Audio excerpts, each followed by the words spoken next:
¿Me escuchan, jóvenes? Sí, doctora.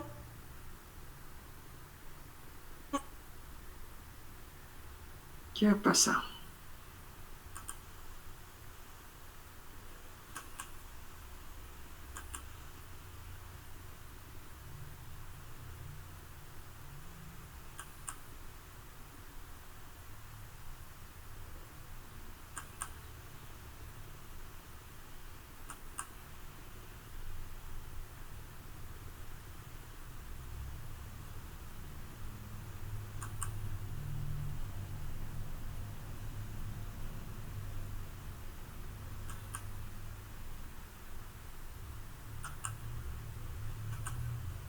¿Pueden ver? Sí, doctora. Ya, muy bien. La anterior clase habíamos empezado con nuestro primer tema, que era un tema introductorio para lo que era el análisis instrumental y las técnicas instrumentales. Vamos a hacer primero un breve repaso para ingresar directamente luego a la parte que nos faltaría para concluir este tema. En primer lugar, sabíamos que nuestro contenido estaba compuesto por una pequeña introducción, una clasificación de los métodos analíticos, los instrumentos para el análisis y finalmente el último punto que se refería a la selección de un método analítico, ¿sí? Bien, cuando hablábamos de la introducción sabíamos que dentro de lo que era el análisis químico, este era de suma importancia dentro de la totalidad de las ciencias, ya que todas estas tenían una necesidad de conocer la composición de las sustancias con las que generalmente trabajamos. Ahora, la química analítica trataba todos los métodos que nos permitían averiguar la composición, así como también la cantidad. Y actualmente la instrumentación no solo se la emplea con fines analíticos, sino también con fines de investigación estructural, cinética, estabilidad de medicamentos, ensayos toxicológicos, farmacocinética, biodisponibilidad y muchos otros estudios complementarios. Cuando hablábamos de la clasificación de los métodos analíticos, nosotros habíamos mencionado que podíamos contar con dos métodos. Los métodos clásicos tradicionales y los métodos instrumentales. Los primeros, ustedes ya los habían visto en la parte de química analítica, la anterior gestión, y ahora nos tocaba ver los métodos instrumentales. Sin embargo, haciendo una pequeña comparación, tenemos que mencionar que los métodos clásicos que habían surgido hace mucho tiempo, se realizaban las determinaciones, pero tenía una característica, la de separar previamente al elemento, al analito motivo de nuestro análisis del resto de la muestra. Y los métodos que se utilizaban generalmente eran la precipitación, la extracción, la destilación, etcétera, etcétera. Y una vez que se lograba separar a los componentes, a estos se los trataba con una serie de reactivos, dando lugar a una serie de productos que nosotros los podíamos identificar a través de sus colores, a través del punto de ebullición, a través del punto de fusión, a través de las solubilidades, a través de la actividad óptica, a través del índice de refracción, a través de los olores y cuanta otra propiedad física pueda caracterizarlo. Luego de que hacíamos este análisis que nos permitía identificarlos, nosotros pasábamos a un análisis cuantitativo para conocer exactamente la cantidad del analito, y esto se la realizaba a través de determinaciones a través de medidas gravimétricas y volumétricas. Gravimétricas cuando hablábamos o nos referíamos a la masa, y volumétrica cuando hablábamos de volúmenes o peso del reactivo. Si bien estos métodos se los utiliza, se los emplea actualmente, la presencia de los métodos instrumentales hace que su aplicación cada vez sea menor, es decir, van disminuyendo. Y por ende nos referimos a las características de los métodos instrumentales.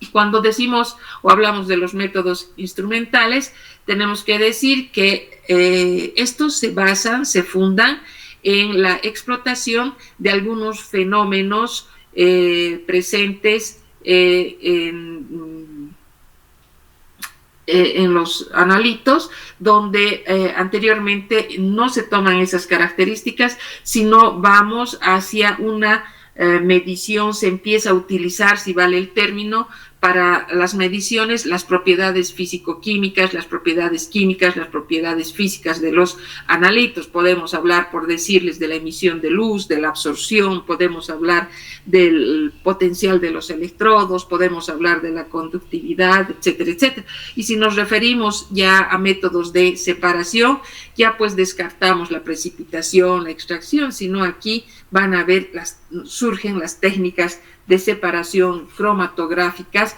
que van a ir a reemplazar a las anteriores. Entonces, es así como surgen los métodos instrumentales. ¿Y cuándo tienen mayor aplicación? Cuando se logra también el avance y el desarrollo de la industria electrónica y la informática. Eso hace que los métodos instrumentales que hasta ese tiempo no se los empleaba por su falta de fiabilidad y por la instrumentación sencilla, hace pues que surjan y puedan nuevamente tomar importancia dentro de lo que va a ser la aplicación de nuevos métodos.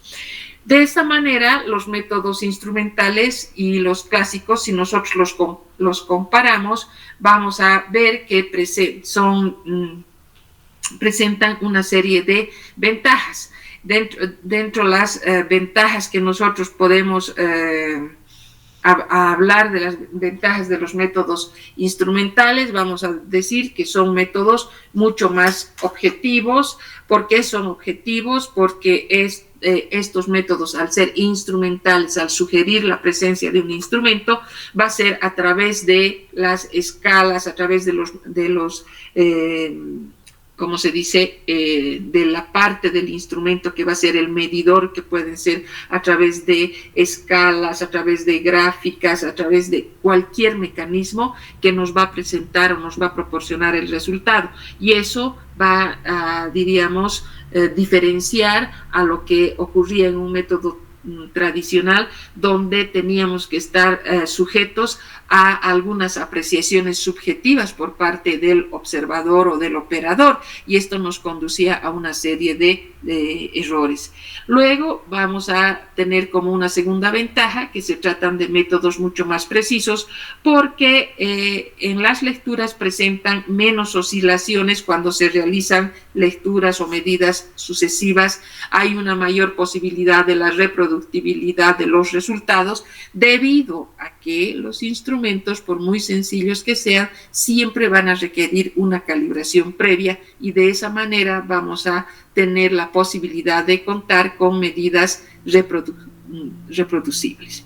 Pasamos a una tercera ventaja que se refería a la sensibilidad, o decir, a los métodos más sensibles. Para esto existen diversidad de técnicas, pero una que es la más, diríamos, representativa para esta ventaja es la espectroscopía de absorción atómica, que investiga inclusive trazas de algunos metales a concentraciones inclusive de décimas de partes por millón, que casi sería imposible conseguir a través de un método tradicional químico, ¿no? Luego tenemos que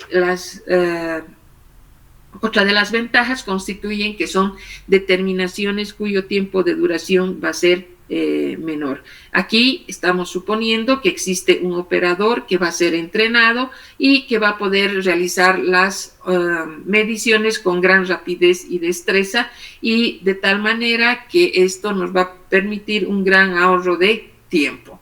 Pasamos a otra ventaja, es que la de que en muchos casos no llega a alterarse la muestra. Esto es muy importante, ante todo, cuando nosotros utilizamos o trabajamos con muestras biológicas, con muestras donde la cantidad de la muestra tiene que ser bastante pequeña. Si hablamos, por ejemplo, de los productos farmacéuticos de alto valor, y hay la posibilidad muchas veces de recuperarlos.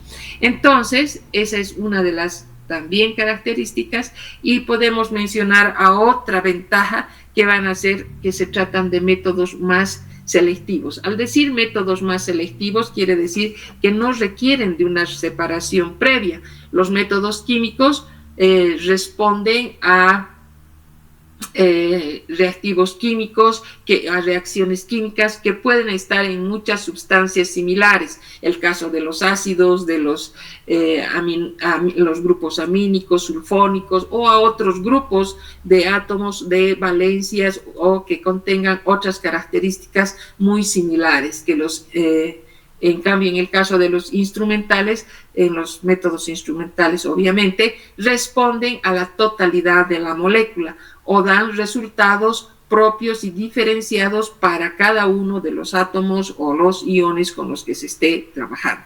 Y un ejemplo típico en este caso va a ser el método de la espectroscopía infrarroja, que es característico para la investigación y determinación de cada molécula.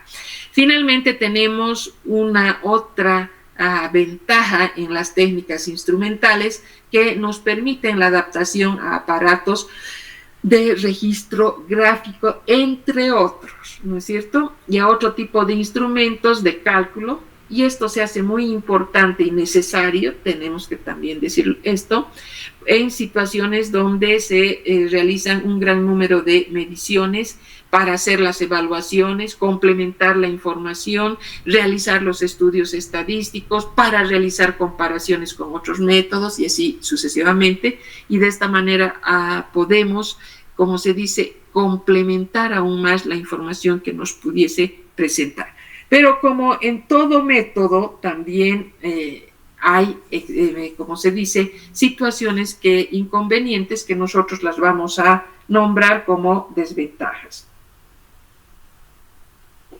Y dentro las desventajas, la más, diríamos, importante o diríamos la que generalmente está incluida en todos los puntos que nosotros vamos a mencionar, van a ser pues el hecho de que son métodos mucho más caros o que requieren una mayor erogación de dinero.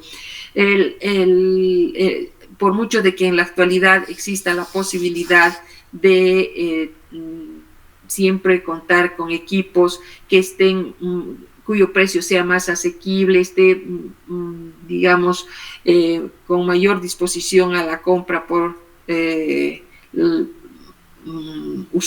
usuario, siempre va a ser mucho más caro que contar con el material que podríamos emplear normalmente dentro de lo que es el análisis químico, hablar de material de vidrio, hablar de burretas, hablar de pipetas, vasos, matraces, etcétera, etcétera, siempre va a ser un método instrumental, va a constituir un método más caro. Luego tenemos otra desventaja que también va a ir asociada al aspecto económico, porque todos los equipos generalmente incluyen dentro de sus características la presencia de algunos patrones de calidad. Estos son construidos específicos para cada equipo, son construidos de materiales como el didimio, como el óxido de olmio, bastante caros, que nos van a garantizar, podríamos decir, la respuesta que nos esté proporcionando el equipo, haciendo determinaciones periódicas y ver, diríamos, el estado del instrumento a través de la respuesta que nos proporcione cuando estamos empleando estos patrones de calidad. Si bien eso nos garantiza que los resultados sean fiables, que los resultados sean confiables, al mismo tiempo la presencia de estos elementos va a hacer que el equipo se encarezca más, o sea, va a tener un mayor precio y va a estar más limitado a nuestra adquisición. En la tercera desventaja, se refiere a los técnicos expertos. Esto solo se presenta, podríamos decir, en situaciones muy contadas cuando se hablan de aparatos que sean muy complejos, altamente automatizados. Va a requerir siempre que la presencia de un técnico previamente, como se dice, entrenado, un técnico experto. Entonces, el contar con un personal con estas características también va a ir en última instancia relacionado con el aspecto económico, porque ya sea que esta instrucción del operador, del técnico, sea que se llama por cuenta de la fábrica, igualmente va a repercutir todo lo que signifique el entrenamiento en el costo del instrumento. Y peor si es el laboratorio de una manera independiente que hace que el operador sea entrenado debidamente, también va a influir dentro de lo que va a ser el aspecto económico. Pasamos luego a un elemento fundamental desde este momento para nosotros, que van a ser los instrumentos para el análisis. Podemos decir que el papel del instrumento dentro del análisis químico es de convertir una señal analítica que va a ser una propiedad físico-química, una propiedad física o una propiedad química del analito. Esta señal analítica que no ha sido detectable, no ha sido comprendida por el ser humano, va a transformarse en una forma que sí lo va a hacer, que pueda proporcionarnos una información a través del instrumento. Para esto, el instrumento está constituido por 4 componentes básicos. Para conseguir la información del analito, se requiere de un estímulo, generalmente en forma de energía, y esta interacción provoca una respuesta dando lugar a la información analítica. En otras palabras, ¿qué hace el instrumento? Convierte una señal analítica que no ha sido ni reconocida, ni detectable, ni comprendida por el operador en una forma que sí lo va a hacer. Más adelante vamos a dar un ejemplo para una mejor comprensión de esto. Entonces, vamos a ver que acá se hace importante la presencia del instrumento, porque finalmente el instrumento, ¿qué es lo que va a hacer? Un instrumento puede ser considerado como un dispositivo de comunicación que enlaza al sistema objeto de estudio con el operador, con el técnico que está realizando dicho estudio. Entonces, dentro de los componentes básicos de los instrumentos, nosotros vamos a tomar en cuenta 4 elementos. En primer lugar, vamos a tener al generador de señal, luego al transductor de entrada, conocido también como detector, luego tenemos al procesador de señal, tenemos a un dispositivo de lectura. Cabe recalcar nuevamente que en este caso de los componentes básicos de un instrumento, aquí se los muestro de una manera totalmente básica, de una manera totalmente elemental, para poder comprender el papel del instrumento dentro de la medición. Ya posteriormente iremos desarrollando cada uno de estos componentes y veremos las variedades, veremos las características y las opciones que podemos considerar para cada uno de estos elementos. Hablemos de una manera general y diríamos resumida, fácil de comprender, lo que constituye un generador de señal. Produce una señal que denota la presencia o la concentración del analito. Dicha señal puede ser producida por el propio analito o por la interacción de este con una forma de energía. Lo que les decía, esta señal que produce que denota la presencia o la concentración del analito, esta señal va a ser producida por el propio analito o por una interacción de este con una forma de energía que posteriormente ya vamos a explicar.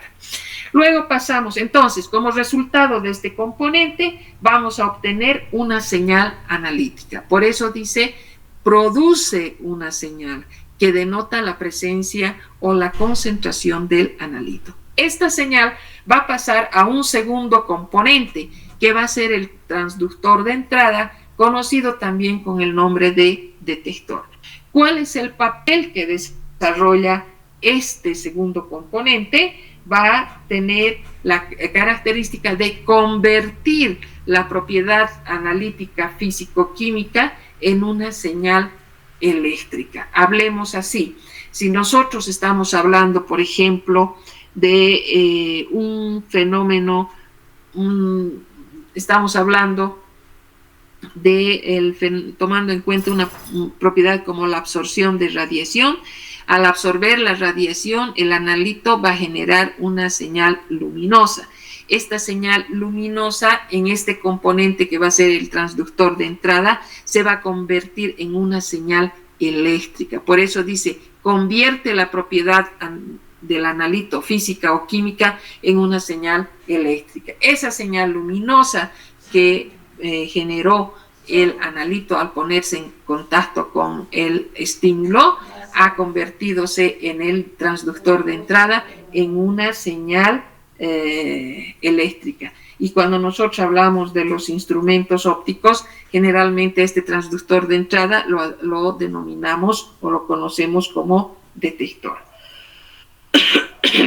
Bien, pasamos a un tercer componente, que va a ser el procesador de señal. El procesador de señal, esta señal eléctrica que se ha generado en el segundo componente, llega al procesador de señal y este dispositivo electrónico modifica, adecúa esta señal del detector ¿a qué? Al funcionamiento del dispositivo de lectura. Puede amplificar, puede filtrar, puede digitalizar, puede ampliar o cualquier situación, cualquier mecanismo que permita que la señal llegue de una manera óptima, de una manera correcta hasta el dispositivo de lectura.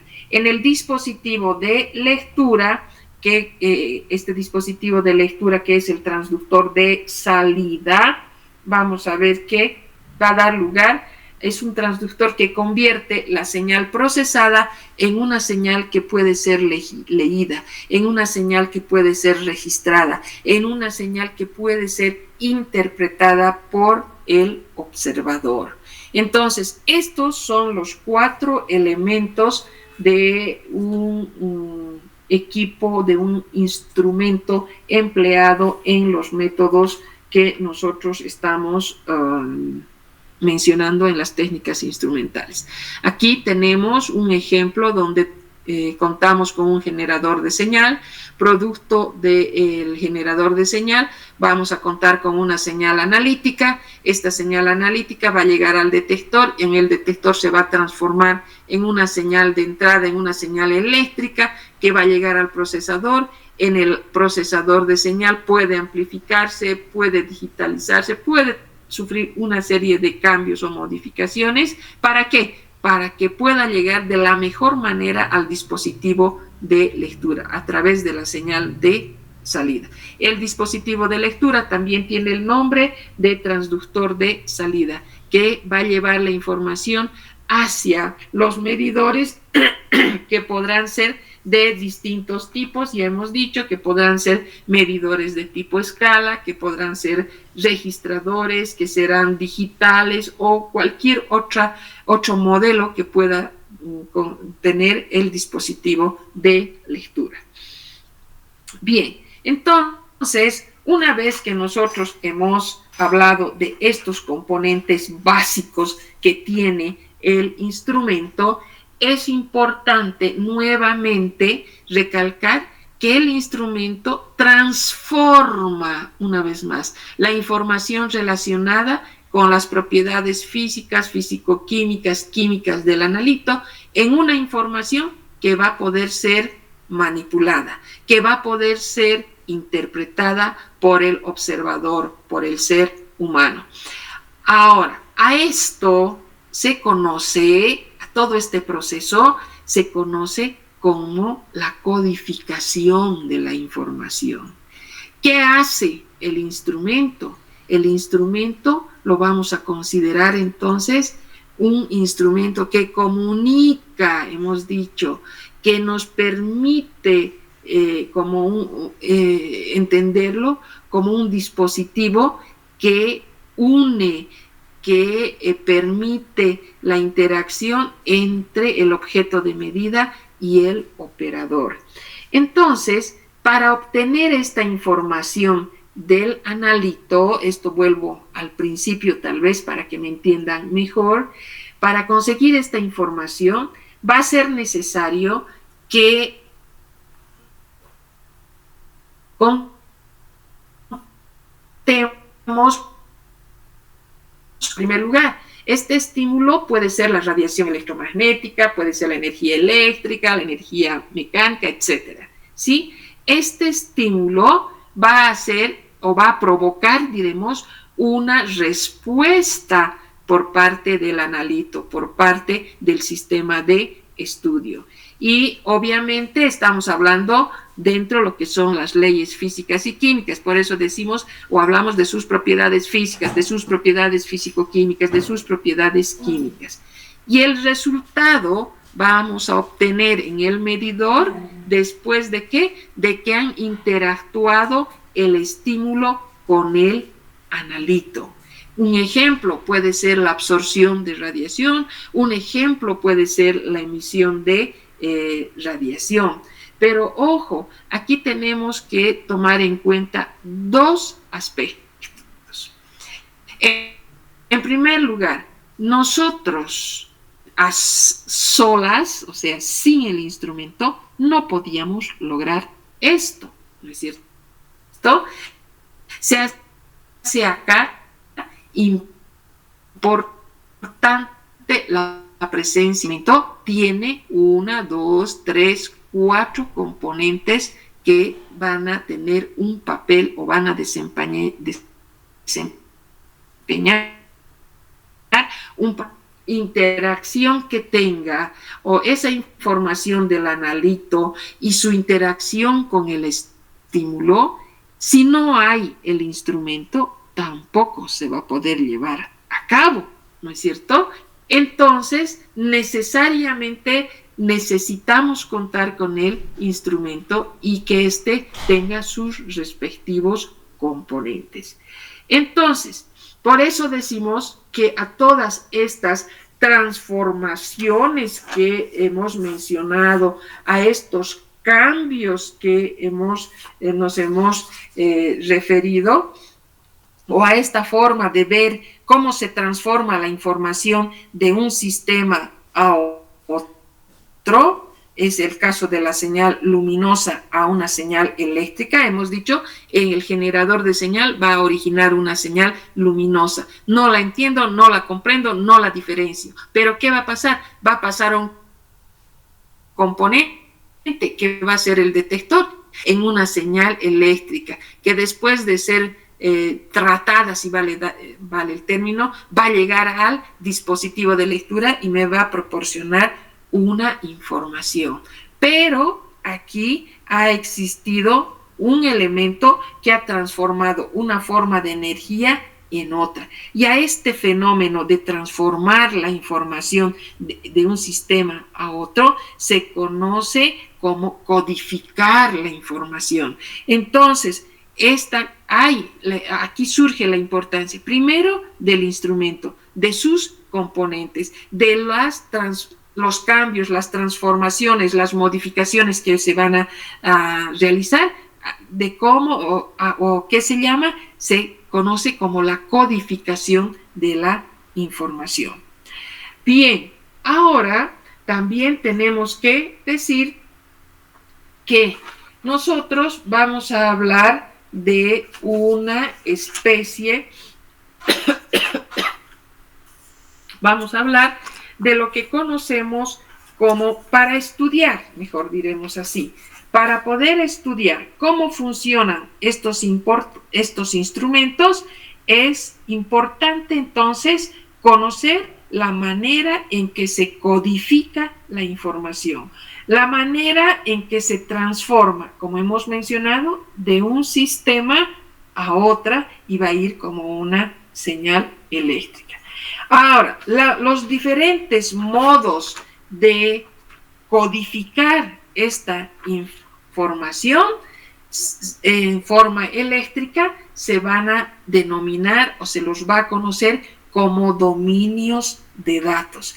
¿Qué son los dominios de datos? ¿Qué nos permiten los dominios de datos? Los dominios de datos nos permiten entender la relación de los componentes del instrumento, es decir, ese generador de señal, ese detector, ese procesador de señal, ese dispositivo de lectura, cómo se relaciona con el flujo de información. ¿Y de dónde viene esa información? De la presencia del analito y su interacción con el estímulo.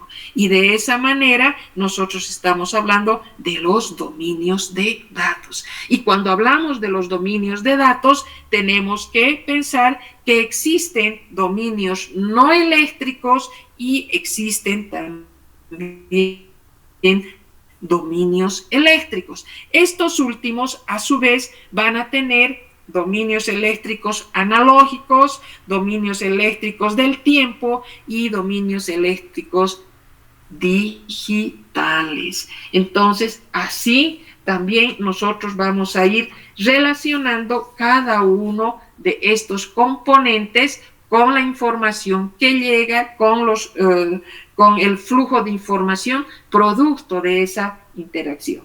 Cuando nosotros mencionamos a un dominio, a ver, para que entiendan, un dominio no eléctrico, podemos dar como ejemplo, por decirles, el hecho de realizar un proceso de medida que empiece y termine en un dominio no eléctrico. A ver, un ejemplo que podríamos mencionar, por ejemplo, si nosotros realizamos la medida de una determinada sustancia en una balanza de brazo, directamente. La información también la vamos a obtener en este caso en un dominio no eléctrico. Utilizamos una regla para realizar la medida de una determinada distancia. Toda la medición se realiza en un dominio no eléctrico. Si nosotros agarramos y tenemos una muestra de agua, queremos medir un determinado volumen, vamos a utilizar una probeta. Entonces, estas medidas se han realizado en dominios no eléctricos, ¿no es cierto? Ahora, este tipo de ejemplos de medidas que hemos mencionado, generalmente se las asocia con los métodos analíticos clásicos, tradicionales.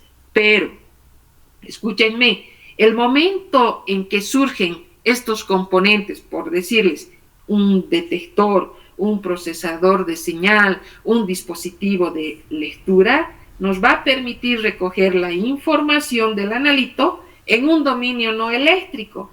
Va a ser procesada, va a ser transformada en un dominio eléctrico, como estamos viendo, y luego nuevamente puede volver a un dominio no eléctrico para presentar ya la información. Estas características en las mediciones han llevado al desarrollo de los instrumentos electrónicos, pasando a un segundo plano a aquellos que se basan única y exclusivamente en la transferencia no electrónica de la información.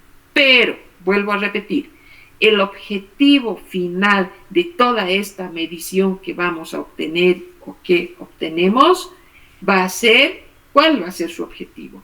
El resultado numérico final siempre debe ser proporcional a la propiedad física o química del analito, inherente al analito. A eso nosotros queremos llegar, que haya proporcionalidad. ¿En qué?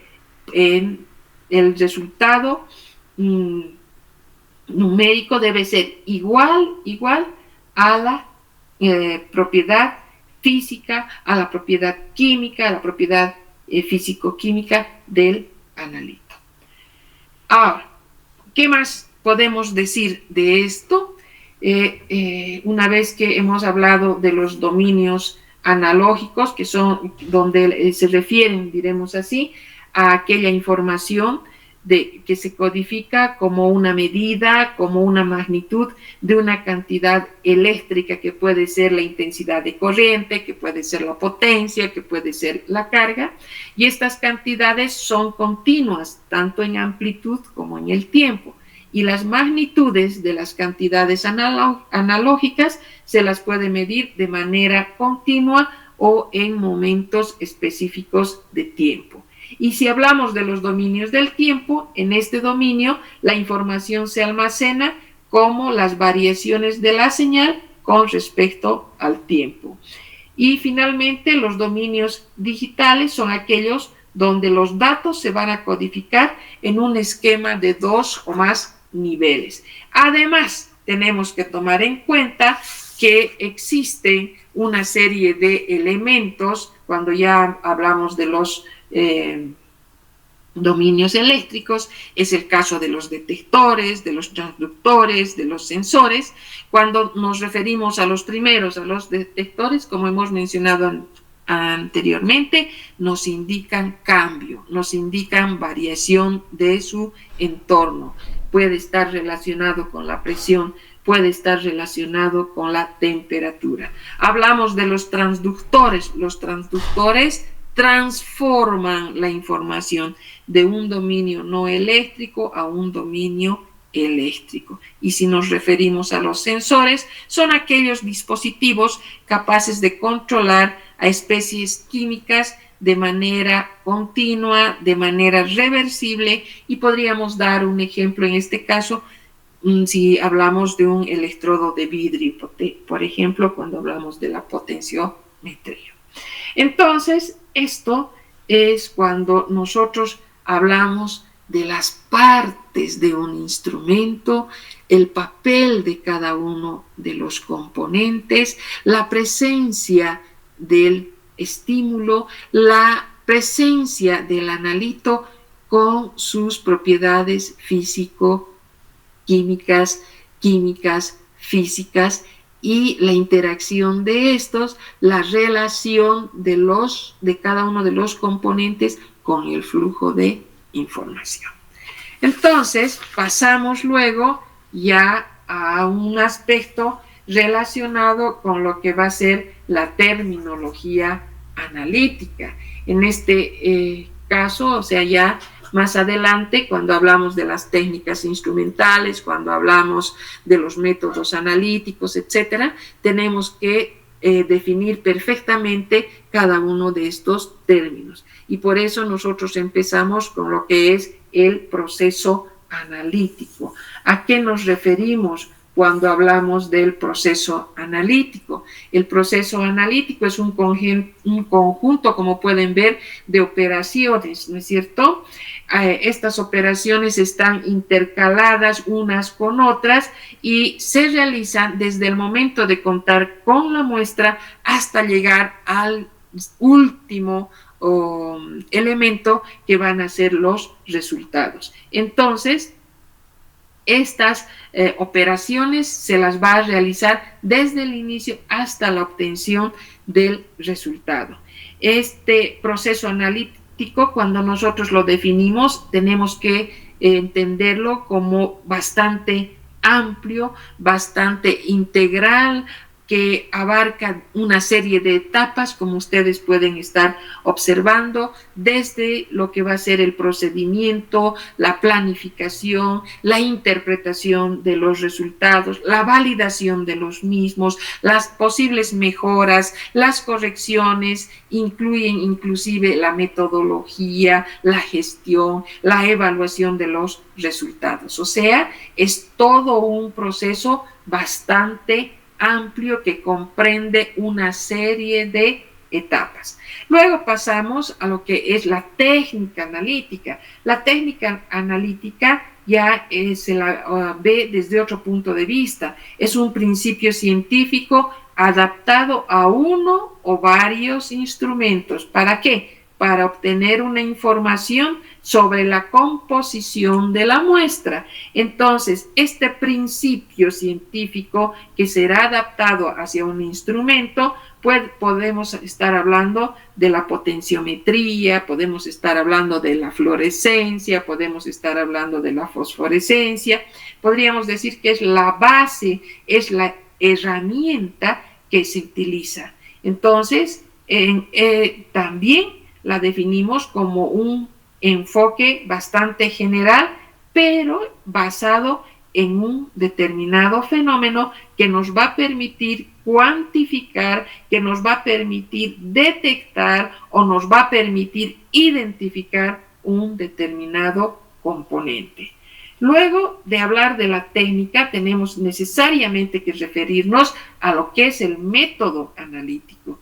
El método analítico ya incluye un aspecto más, diríamos, limitado, es la adaptación variada de una técnica. Ojo, solamente estamos hablando de una técnica para llevar a cabo una determinada medición.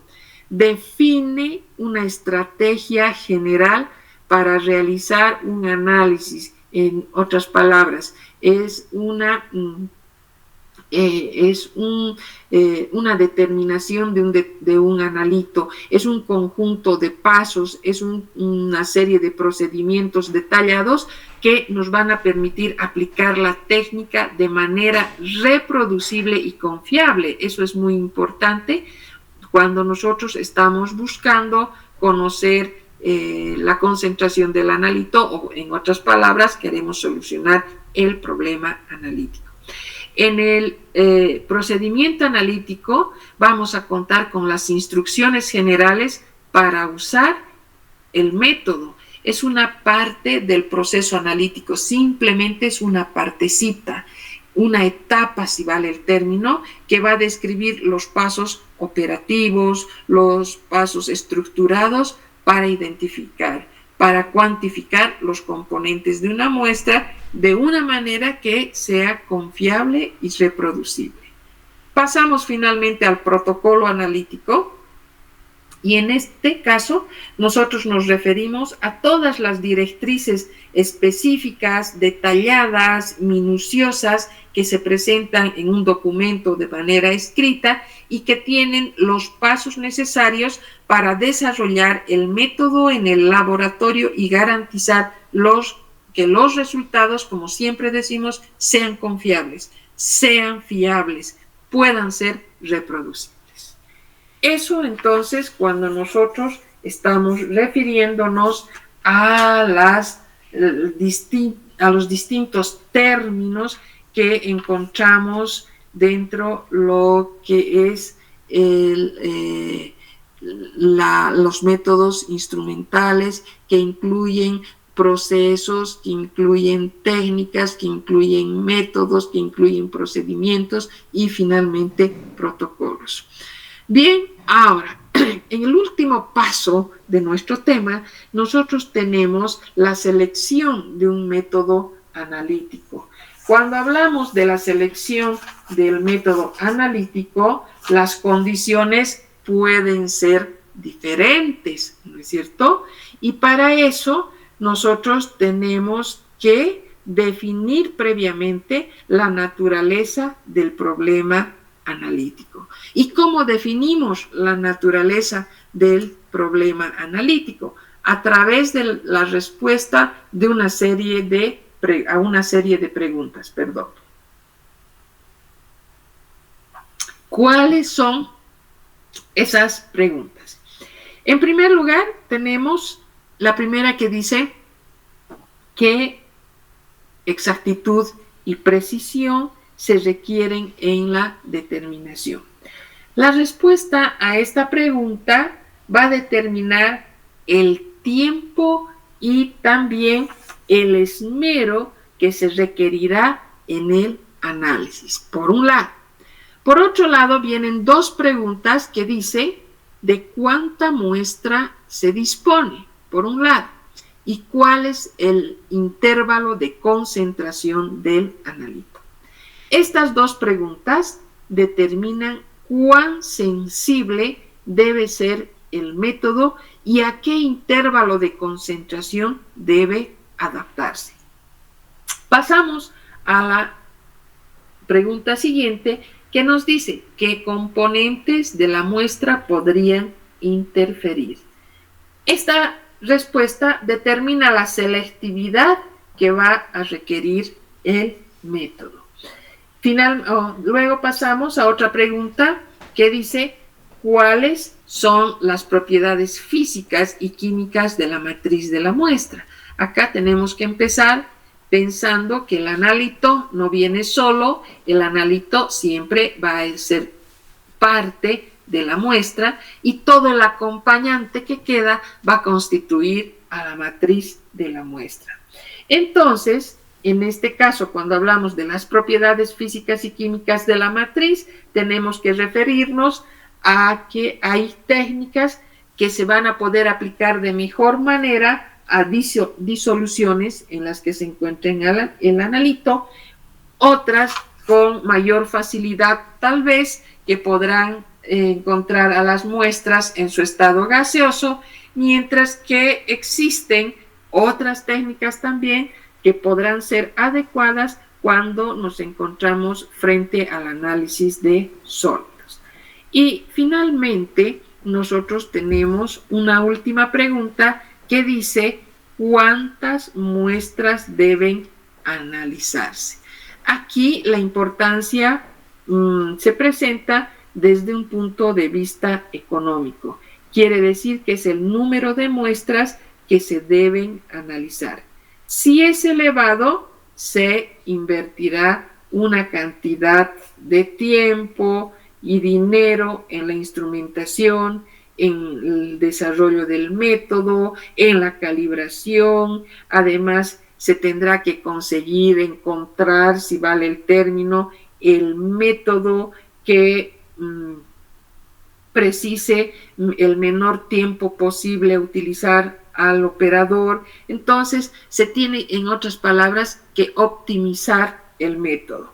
Ahora, si las muestras son muy pocas, si las muestras son esporádicas, si las muestras llegan de vez en cuando, la mejor elección será la de contar con un método que sea más sencillo, aunque tenga un tiempo de duración mayor, pero que requiera muy poco o ningún trabajo preliminar. De esta manera, respondiendo a estas 6 preguntas, a ver, 3, 4, 5, 6 preguntas, nosotros vamos a definir nuestra realidad, o sea, por eso decimos definir la naturaleza del problema. Nos ubicamos en el punto en el que nos vamos a ¿cómo se dice? En la realidad en la que estamos. ¿Para qué? Para luego entrar a contar con las características de funcionamiento de los instrumentos y los parámetros de calidad.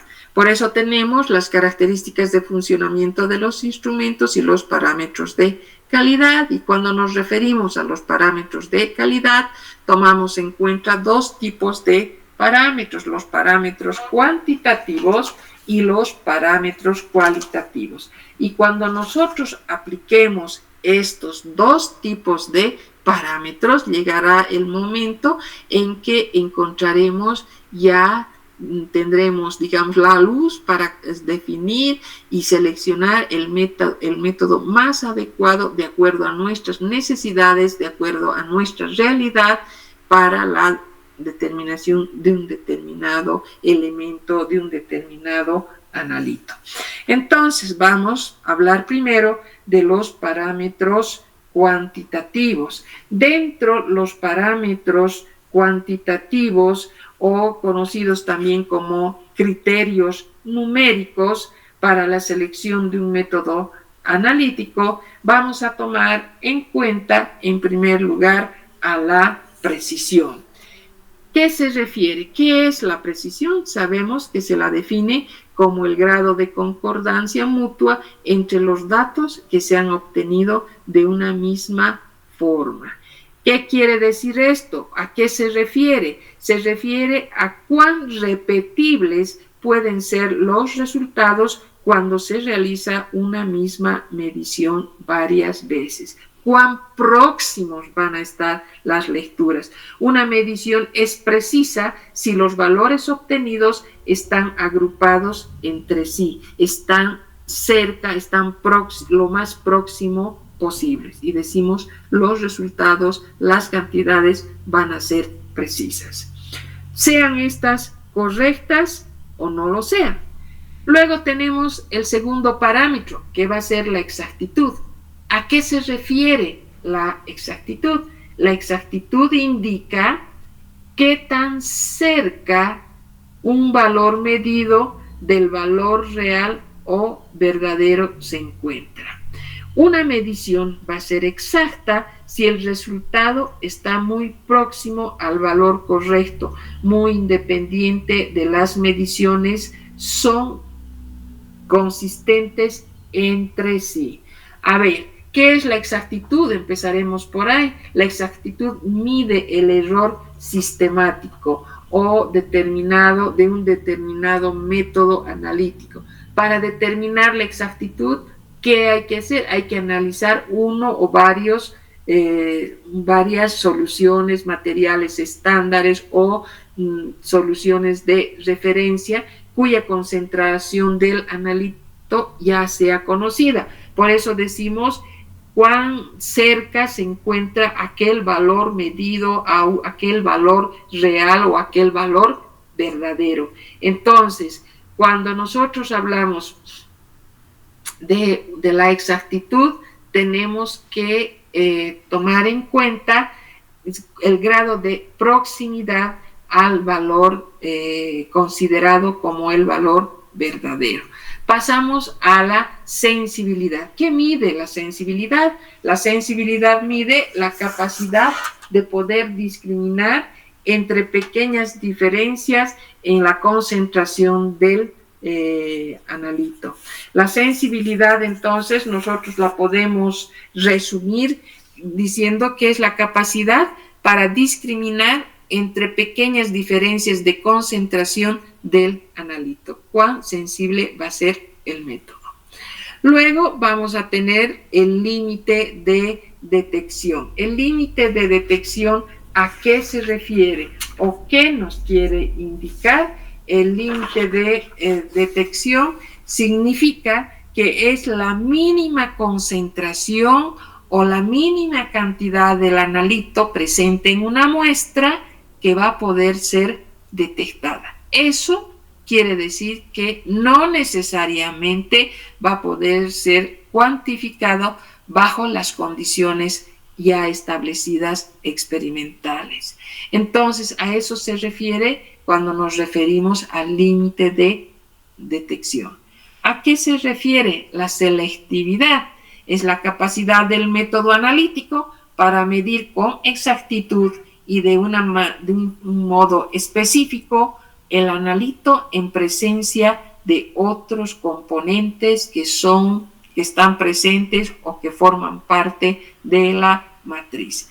Y finalmente nosotros nos vamos a referir a lo que es la linealidad y la definimos como la capacidad del método para establecer una relación directa, una relación directamente proporcional, diremos así, entre el resultado y la concentración del analito presente en la muestra. Se expresa en términos de variación de la pendiente de la línea obtenida por regresión.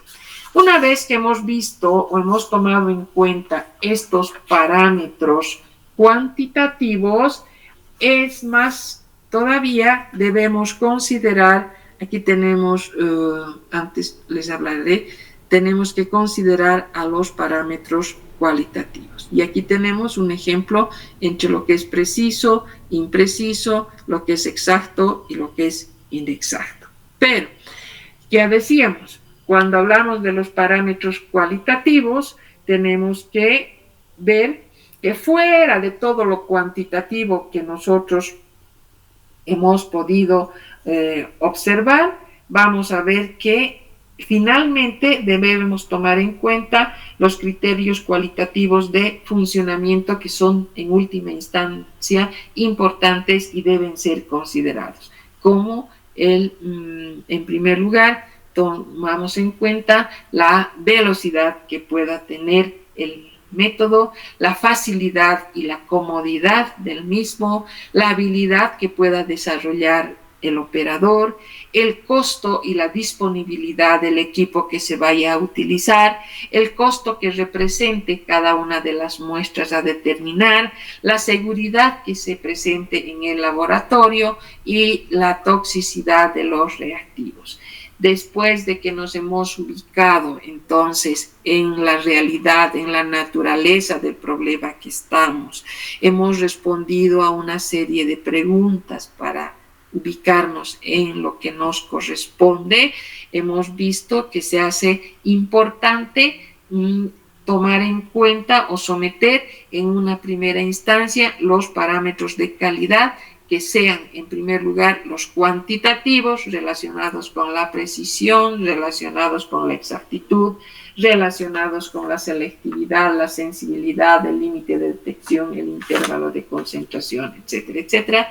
Y luego de reducir de quedar reducidos, minimizados los métodos a poder seleccionar o elegir, todavía tenemos que contar con los parámetros cualitativos. Y dentro de los parámetros cualitativos, como ustedes pueden ver, se va a tomar en cuenta la velocidad, la comodidad, la facilidad que pueda tener o la habilidad del operador, el costo que represente por muestra, el costo que represente el empleo de un determinado equipo, la seguridad en el laboratorio, la toxicidad de los reactivos, y de esa manera elegir aquel método que sea el correcto, aquel método que sea el más óptimo para el tipo de trabajo en el que nosotros vamos a determinar.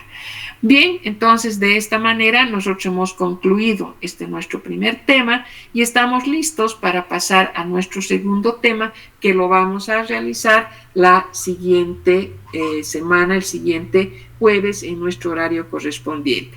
Cabe recalcarles que a partir del lunes nosotros vamos ya a iniciar nuestras clases prácticas en los horarios correspondientes, en los grupos también que ustedes ya los han elegido, ya los conocen, y la única o el único requisito para nuestra primera clase es que ustedes revisen 3 manuales de electrodomésticos o también de equipos electrónicos, realicen una lectura, no estoy diciendo que estudien, sino simplemente realicen la lectura correspondiente, y de esa manera tengamos el material para el desarrollo de nuestra primera práctica. Sin otra cosa que decirles, nos estaríamos viendo a partir del día lunes y en la teoría el próximo jueves. Buenas tardes, jóvenes, que tengan un buen resto de la tarde. Hasta luego.